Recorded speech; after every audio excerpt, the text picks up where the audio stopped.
Zyra e Unicefit në Kosovë ka organizuar edicionin e dytë të Activate Talks, që këtë herë kanë trajtuar temën Tejkalimi I Kufinjve. Ngjarja ka mbledhur qindra të rinj nga I gjithë vendi ynë, të cilët edhe kanë dëgjuar dhe kanë treguar ngjarje edhe historitë e tyre motivuese, janë prezantuar në projekte të ndryshme që janë realizuar në Kosovë. Më 24 shtator 2019, ditën e djeshme, duke filluar nga ora 10 deri në orën 13, janë dëgjuar shumë prej këtyre rrëfimeve. E një nga rrëfimet që është dëgjuar dhe ka duar trokitur, nga shumë njerëz prezent, ka qenë rrëfimi që ka prezantuar një inspirues I të gjithë botës. Është Janis Mc Davis, që ka prekur shpirtrat e shumë njerëzve që kanë menduar se s'mund të arrijnë gjë në jetrat e tyre. Ky ka treguar se mundën. Jo vetëm për këta të Kosovës, është inspirues për njerëz në të gjithë botën. Facebook ka shkruar shumë kush se sa shumë e ka prekur rrëfimi I Janis. Dhe Janis është sot mysafir në studion tonë. Janis, mirë se erdhe. Welcome, Mr. Janis. Hello, thank you very much for your invitation. Përshëndetje, faleminderit për ftesën. Dhe për përkthimin do të përkujdeset Ferid Veliu. Faleminderit që jeni këtu. Do të na lehtësoni komunikimin. Patjetër. Kënaqësi që në studio kemi edhe udhëhecin e sektorit për rinin e Unicef Kosova, Laura Traça. Laura, mirë se erdhe. Mirë se ju gjetëm, faleminderit shumë për ftesën. Dhe doja të filloj bisedën me ju së pari, natyrisht për këtë aktivitet që bëri buj. Zakonisht ne këtu në shoqërinë tonë përmes Facebookut I kuptojmë gjërat që kanë bërë buj shumë të madhe, përmes rrëfimeve që I sjellin në murin e tyre, edhe në këtë rast ata që kanë ndjek ngjarjen e organizuar nga ju, shumë kanë shkruar se u bën me lot në sy dhe se rrëfimi I Janis, por edhe rrëfimet të tjera ishin të tilla që preken në shpirtrat e tyre dhe që I bën që të ecin tutje të besojnë në veten. Si është hera e dytë që po bëhet një ngjarje e tillë, si është për ju të organizoni diçka të tillë që ka prekur kaq shumë njerëz? Në fakt, Activate Talks është tani një event I njohur për rinin kosovare, event I cili po arrin të sjell emra eminent në skenën për të rinjtë të rejat në Kosovë, edhe ky pikërisht është qëllimi. Qëllimi është që të sjellim sa më shumë modele të cilat mund të shërbejnë për shoqërinë kosovare, mirë po mbi të gjitha mund të shërbejnë për rinin tonë. Andaj tashmë jeni të njoftuar që herën e kaluar e kemi pas Rita Orën, ndërsa kësaj radhe surpriza apo ajo që na ka nderuar me prezencën e tij është pikërisht Janis Mc Davis. Dhe Janis jo vetëm që ka arritur të shpërndajë ngjarjen e tij të suksesit, jetën e tij dhe të jetë një motivues për rinin tonë, mirë po ka arritur që gjithashtu të tërheq vëmendjen nga e gjitha audienca. Dhe kjo është qëllimi I Activate Talks. Qëllimi I Activate Talks është që të arrijmë që rinin tonë, në fakt të rinjtë të reja të cilat kanë qenë pjesë e programeve të Unicefit, të ndajnë ngjarjen e tyre të suksesit, të ndajnë rrugtimin e tyre, sfidat, mirë po gjithashtu mbi të gjitha arritjet e tyre përmes ndikimit të tyre në shoqërinë ku ata jetojnë dhe veprojnë. Dhe por tashmë jemi bërë shoqëri globale, kështu që ndikimi është përtej kufinjve. Ndikimi është përtej kufinjve, ashtu edhe siç ka qenë tematika Activate-it, sepse ne si shoqëri nuk duhet të synojmë vetëm nga ajo që I kemi mundësit, mirë po synimi jonë është që gjithashtu të punojmë përtej limiteve, përtej kufive të cilat I kemi përpara. Dhe Janis është shembulli më adekuat pikërisht për këtë, ai na ka arritur që më na motivu neve, mirë po krahas Janis, ajo që ka qenë më rëndësishme është që kemi pas edhe të rinj nga Kosova, kemi pas përfitues nga Upshifti, siç është Meriton Binakaj, I cili me ngjarjen e tij ka arrit të shpërndajë mesazhin e asaj që ne quajmë përtej kufive apo përtej mundësive. Doja të flas me Janis të dëgjoj rrëfimin e tij shkurtimisht për çështjen çfarë quajmë person me aftësi të kufizuara. Nëse njerëzit arrin të kenë sukses pa marrë parasysh veçorive fizike të tyre dhe ka shembuj plot të tillë në botë, edhe në Kosovë, pse duhet I quajmë njerëz persona me aftësi të kufizuara? Dhe çfarë nuk kupton kjo për ju? Yeah, that's a very good question. Thank you. For me, it is very important to be as independent as possible. Yeah, that is my first aim. Faleminderit, kjo është një pyetje shumë e mirë për mua, para së gjithë është shumë e rëndësishme që të jemi pavarur dhe ky është objektivi apo qëllimi im kryesor. And actually, I'm very grateful and I'm very thankful that I managed to reach a point where I would probably say maybe I don't even have a disability. Unë para së gjithësh dua të jem falënderues dhe të kem kënaqësinë që të falenderohem për atë mundësinë që ta tejkaloj pa aftësinë time. But for me, it is also important to talk about how do we reach this point and how can we help others to come to the same point. And I think in order to make this happen, we need to talk about accessibility. Për mua, domethënë, është shumë e rëndësishme që këtë gjë ta shpërndaj apo ta përcjell edhe të tjerët dhe të flas domethënë se si njerëzit mund ta tejkalojnë pa aftësinë e tyre apo ato aftësitë e tyre të kufizuara, të arrijnë pavarësinë e tyre. Because, of course, this is the first fundamental step, because if someone, for example, has no chance to go to the school because there's no accessible transportation, or he could not enter the building because of a stair in front of it, or whatever there are meaning obstacles. Për mua, kjo është një çështje që është fundamentale dhe thelbësore në jetë, sepse nëse dikush, për shembull, nuk e ka mundësinë që të vijojë mësimin në shkollë apo të qaset ndonjë objekti vetëm për shkak të mungesës se objekti nuk ka qasjen apo shkallët e veçanta për personat me aftësi të kufizuara. But you know, actually my dream, or let's say my vision, is that we reach a point in our society. And no matter if we are talking about Kosovo, or if we are talking about Germany, or if we are talking about Europe as a whole, my dream would be that we reach a society where we don't have to make a difference anymore between people with or without disabilities. Dëshira ime më e madhe, për qëllimi im në këtë rast do të ishte pa marrë parasysh se kemi të bëjmë me Kosovën apo ndonjë shtet tjetër, Gjermaninë apo Gjetio, është me rëndësi që shoqëria të arrijë atë stad të tillë ku nuk do të bëj veçime dhe dallime mes personave që janë persona me aftësi të kufizuara apo persona që i kanë gjitha aftësitë. Because if we reach this point once, then we can really start to talk about what is really important. Because then we can start to talk about performance, we can start to talk about benefits, we can start to talk about abilities. Pra, në qoftë se ne arrijmë atë stad apo atë pikë, atëherë ne mund të flasim për gjëra tjera që janë, për shembull, çështjet e dobishme, për shembull, aftësitë, performancën e punës edhe gjërat e tjera. Yeah, and this is basically where I'm working on together with Unicef, but also in Germany, in my home country, as a motivational speaker, to motivate people to take their own lives into their own hands. Me këtë pra jam duke marrë këtu, duke punuar bashkë edhe me laureatin, por edhe në Gjermani ku jam duke punuar në këtë drejtim me qëllim që t'i motivoj njerëzit që t'i kalojnë ato pavësitë e tyre. Jam I sigurt se ka qindra, ndoshta mira njerëz që janë ndikuar nga rrëfimet tuaja jetësore, por edhe të tjera dhe që kanë lëvizur për mirë në jetrat e tyre. Por do doja të di nëse ju keni një ngjarje me dikë këdo nga ata që ju keni ndikuar për të mirë në jetën e tyre përmes fjalimeve tuaja motivuese.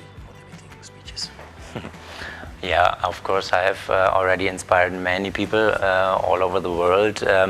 For example, some months ago, I have been in Bangladesh, and there was a young girl sitting in a wheelchair, and I was in Bangladesh with Unicef as well, and speaking in a youth club. Natyrisht unë kam inspiruar shumë njerëz gjithandej nëpër botë, për shembull para një kohe, disa muajsh, unë kam qenë në Bangladesh natyrisht me projektin e Unicefit dhe atje kam ndikuar apo kam inspiruar një vajzë të re, e cila ishte, domethënë, me karrik dhe te cila kam pasur, domethënë, si themi, ndikimin tim motivues. And she was sitting in the first row listening to my speech very carefully. And after the speech, I talked to her and I asked her, well, what's your story? Why are you here? Why are you listening to my speech? And then she told me, well, you know, I've never thought about that I have the right to go to a school. And I was asking, why? Yeah, because I'm in a wheelchair. And I said, why? And then she said, yes. And after your speech, now I have the aim to go to a school and I will fight for it. Ajo ka qenë e ullur në reshtin e parë, në rendin e parë, dhe më thënë të audiencës, edhe më ndëgjon të me vëmendje shumë të madhe, edhe unë pas një kohë e pyeta të cili është tregimi i saj, çfarë mendon ajo në gjithë atë ngjarje. Ajo më ka thënë mua që ishte motivuar shumë nga unë për arsye se kur nuk ishte besuar që ndonjëherë ajo do të gëzonte të drejtën të shkojë në shkollë. E kam pyetur përse, sepse thotë që jam person kështu me aftësi të kufizuara pra në karrike dhe unë pasi që kam dëgjuar tregimin tuaj, tani e shoh që edhe unë i gëzoj të gjitha ato drejta si të tjerët. And this really makes me happy and very thankful, because if I only touch the life of one person with what I'm doing, I have reached my aim already. Kjo më bën mua shumë të lumtur dhe falenderues, sepse po arrita të prek edhe një shpirt të vetëm, atëherë unë e kam arritur synimin dhe qëllimin tim jetësor. Dua të përmend një vajzë nga Kosova, por që jeton në Zvicër, person me aftësi të kufizuara, arriti të ecë pas 20 e sa vjetësh, ka qenë pjesë e këtij emisione. Ajo ndihmon shumë fëmijë me aftësi të kufizuara në Kosovë. Parimisht, si e shihni ju këtë nevojën që ta ndihmojnë njerëzit njëri tjetrin, ata që kanë nevojë, ata që s'kan mundësi financiare, pra përtej vetëm inspirimit shpirtëror, por ndihmës praktike për të ecur tutje, për të ndjerë barabartë, për të qenë barabartë. Equal with the others. Yeah, of course, first of all, we have to talk about money, we have to talk about funding, because it's the crucial thing that anybody has the right chance.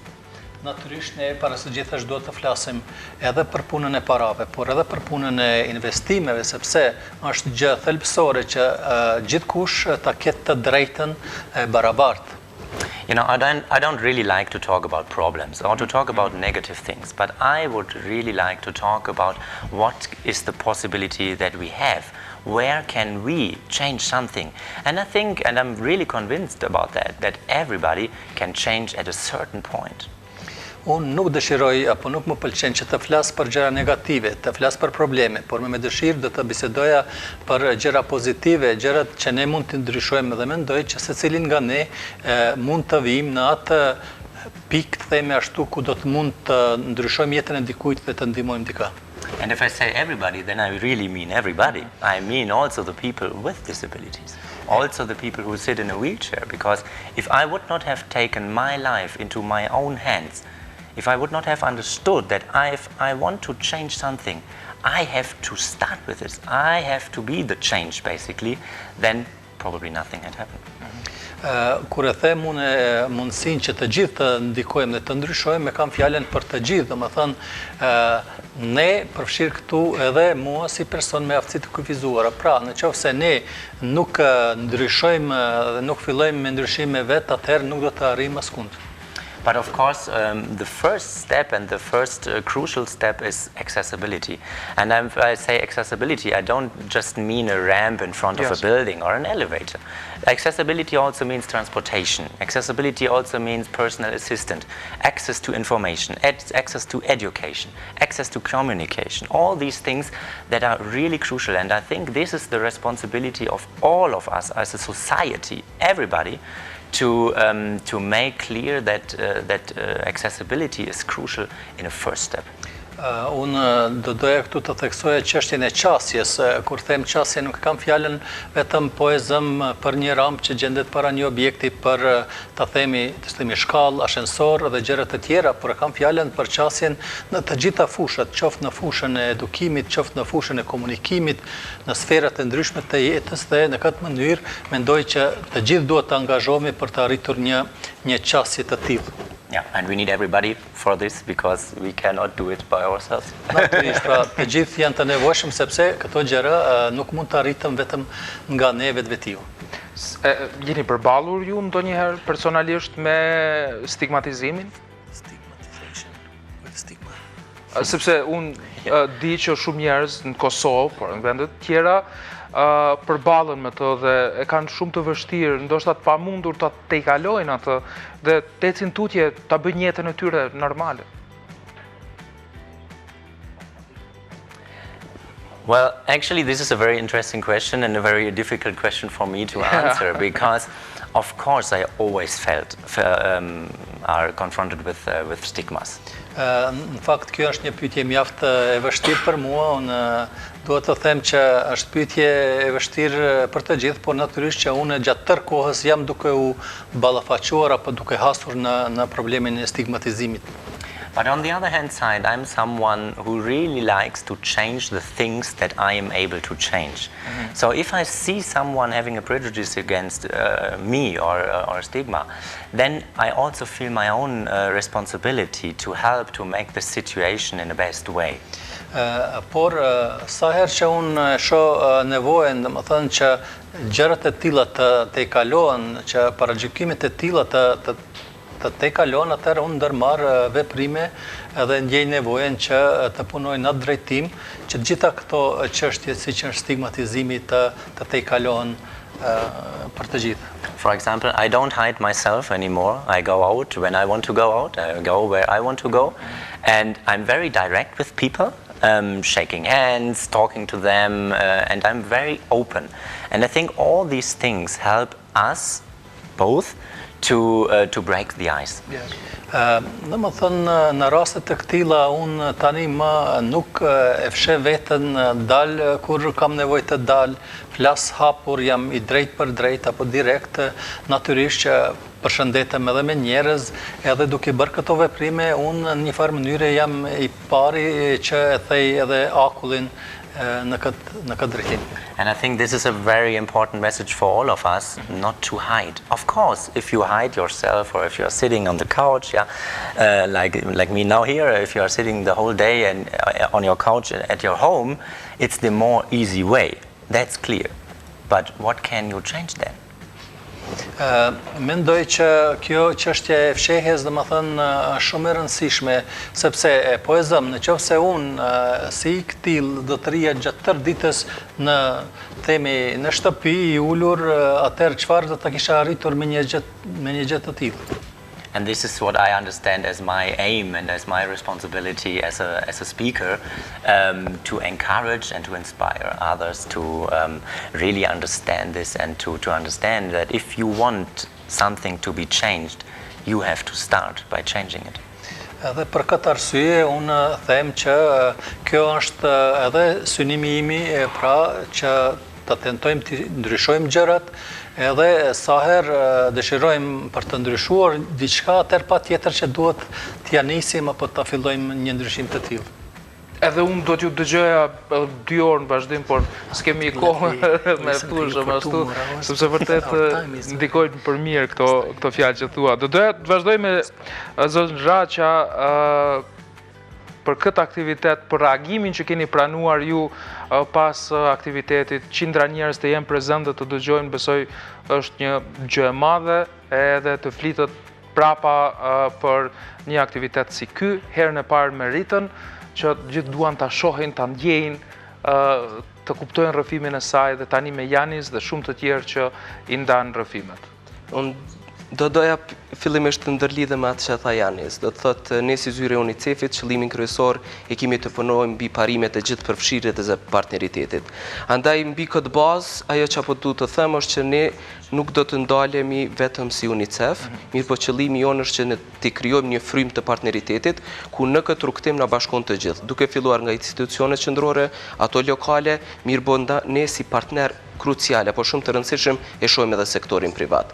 Sektorin privat për faktin sepse është shumë e rëndësishme që të rritet të rejet në Kosovë, pikërisht të marrin shkatësitë e shekullit 21, shkatësitë për jetë, shkatësitë për punë, dhe në mënyrë që t'i luftojmë dukuritë të cilat nuk janë relevante dhe nuk janë të përshtatshme për kontekstin ku ne punojmë, jetojmë dhe veprojmë.